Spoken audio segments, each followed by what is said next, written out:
Narito na ang balita mula sa GMA Integrated News.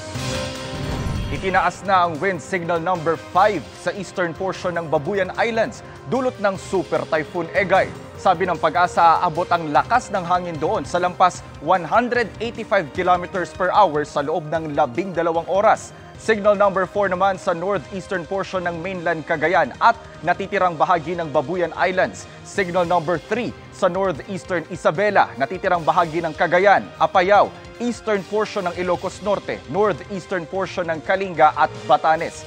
Wind signals 2 at 1 naman sa iba pang bahagi ng Luzon. Posibleng maglandfall o lumapit ang bagyo sa Babuyan Islands at mainland Cagayan mamayang gabi hanggang bukas ng umaga. Yan ang balita sa oras na ito. Ako po si Jonathan Andal ng GMA Integrated News.